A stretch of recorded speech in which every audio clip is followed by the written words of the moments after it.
తెలంగాణ రాష్ట్రం జోగులాంబ గద్వాల్ జిల్లా గద్వాల మండలం వీరపురం గ్రామం ఈ గ్రామ పంచాయతీ పరిధిలో ఎస్ఆర్ విద్యానికేతన్ హై స్కూల్ పాఠశాల ఏర్పాటు చేయడం జరిగింది. ఈ పాఠశాలలో ఆంధ్రప్రదేశ్ రాష్ట్రంకు సంబంధించిన కడప జిల్లా పోరుమామిళ్ళ గ్రామవాసి అయిన కమలాకర్ ఆయన సతీమణి రూమియా వీరిద్దరూ అధ్యాపకులుగా పనిచేస్తున్నారు. ఈ పాఠశాల డైరెక్టర్ కూర్వ రాముడు అనే వ్యక్తి వీరి కుటుంబ పరిస్థితులను ఆసరాగా తీసుకొని కమలాకర్ భార్యను లొంగదీసుకొని ఆమెతో కొంతకాలం నుండి అక్రమ సంబంధం కొనసాగిస్తున్న విషయం కమలాకర్ దృష్టికి తెలియడంతో వారి ఇరువురిని మందలించాలనే ప్రయత్నం చేయగా వారు ఇరువురిని కలిసి వారితో పాటు కొంతమంది స్టాఫ్ కలిసి ఒక గదిలో వేసి కొట్టడం, దాడి చేయడం జరిగింది. ఏదో ఒక విధంగా వారి నుండి తప్పించుకొని గద్వాల్ రూరల్ పోలీస్ స్టేషన్లో ఫిర్యాదు చేయడం జరిగింది. ఆ వ్యక్తి ఫిర్యాదు అనంతరం నాపై దాడి చేసిన వారిపై కఠినమైన చర్యలు తీసుకొని నా భార్యను నాకు అప్పగించి నాకు న్యాయం చేయాలని, లేని పక్షంలో నాకు ఆత్మహత్యనే అని సెల్ఫీ వీడియో తీసి మీడియా ముందు పెట్టడం జరిగింది. అయ్యా, నా పేరు కమలాకర్ అయ్యా. నన్ను ఎస్ఆర్ఈ డైరెక్టర్ కొట్టినాడు. ఇక్కడ అలా కొట్టి నా భార్యను పెట్టుకొని వాడు స్కూల్ నుంచి బయటికి రమ్మంటే పంపించకుండా నన్ను చేసుకున్నాడు. నేను పోలీస్ స్టేషన్కి వచ్చిన. ఇక్కడ వచ్చేసి సార్ వాళ్ళు స్టేట్మెంట్ అడిగినారు, ఇచ్చిన తర్వాత వచ్చేసి వాడు నా పైన చేసుకొని నన్ను నానాని మాటలు మాట్లాడి నా భార్యను కూడా నాతో పంపిస్తలేడు. నన్ను కేసు పెట్టి అమ్మ నా బూతులు తిట్టినాడు. నాకు అందరి ముందర అవమానం జరిగింది. నాకు న్యాయం చేయండి, లేకుంటే నాకు సావే శరణ్యం, వేరే దారి లేదు. నాకు నా సాగుతైనా అట్లాంటి వాళ్ళకి డబ్బులున్న వాళ్ళకు సమాధానం ఖచ్చితంగా జరగాలి, నాకు న్యాయం జరగాలి. ఈ యొక్క వీడియో 10 మందికి షేర్ చేయండి. అలాంటి వాళ్ళను శిక్షించాలని నేను కోరుకుంటున్నా. ఇలాంటి ఎదవలు భార్యాభర్తలను విడదీసి లోపల ఏదేదో చేయాలని ప్రయత్నాలు చేస్తున్నారు. ఇలా చేసిన తర్వాత నాలాంటి వాళ్ళు అడిగితే పోయి చేసుకుంటున్నారు. సర్టిఫికెట్లు, ఒరిజినల్ సర్టిఫికెట్లు పెట్టుకుంటున్నారు. లక్షలు ఫీజులు, శాలరీలు ఇవ్వకుండా లక్షల ఫీజులు తీసుకుంటున్నారు.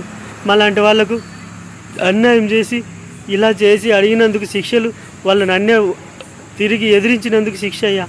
మీరు ఒకరు కూడాను వాళ్ళను ఎదిరించేవారు లేరని ఒక గర్వంతో నాలాంటి పేదవాడిని ఇలా శిక్షించిండు. అయ్యా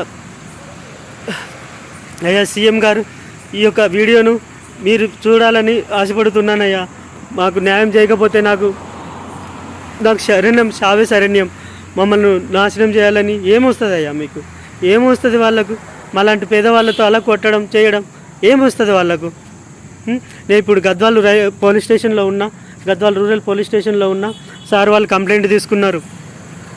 నాకు న్యాయం జరగకపోతే మాత్రం ఈ పోలీస్ స్టేషన్ ఎదుటనే నేను చచ్చిపోవడానికైనా నేను సిద్ధంగా ఉంటా. నాకు న్యాయం జరగలేదంటే ఇలానే జరుగుతుంది. నాలాంటి వాళ్ళు ఎంతోమంది ఇలా నాశనం కాకుండా, ఇలాంటి వాళ్ళు పీడితులు కాకుండా మాలాంటి వాళ్ళు బతకడానికి మాకు సాయం చేయండి. ఇలాంటి వాళ్ళని తొందరగా శిక్షించండి. ఒక మనిషిని మ్యాన్ హ్యాండిల్ చేసే అధికారం ఎవరిచ్చారండి వాళ్ళకు? ఎవరిచ్చారు వాళ్ళకు? చూడండి ఎలా కొట్టారో చూడండి. ఎవరిచ్చారు వాళ్ళకు అధికారం? ఏముంది అధికారం వాళ్ళకు? చట్టం చేతిలో తీసుకుంటారా వాళ్ళు? చట్టం చేతిలో తీసుకుంటే పోలీసులు ఎందుకు, లాయర్లు ఎందుకండి? చూడండి, ఒక్కసారి చూడండి. 10 మందికి షేర్ చేయండి. నాలాంటి నిరుద్యోగులను ఇలా శిక్షించడం న్యాయమా అన్యాయమా? మీరే సమాధానం చెప్పి సీఎం సార్కు చేరేంతవరకు షేర్ చేయండి దయచేసి. మళ్ళీ నా వీడియో వస్తుందో రాదో కూడా తెలియదు నా వీడియో. దయచేసి ఈ వీడియో అయినా అలాంటి వాళ్ళకు గుణపాఠం చెప్పాలని నేను మనస్ఫూర్తిగా కోరుకుంటున్నా. ఇంతటితో మళ్ళీ బతికుంటే మళ్ళీ రేపు వీడియో చేస్తా. సార్,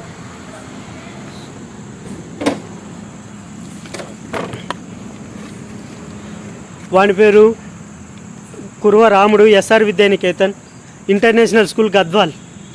వానికి తగిన న్యాయం చేయండి, వానికి శిక్షించండి, నాకు న్యాయం చేయండి. నన్ను మ్యాన్ హ్యాండిలింగ్ చేసి నన్ను ఇదిగా చేసినాడు, వానికి శిక్షించండి దయచేసి. ఇది సీఎం సార్కు చేరేంతవరకు షేర్ చేయండి దయచేసి.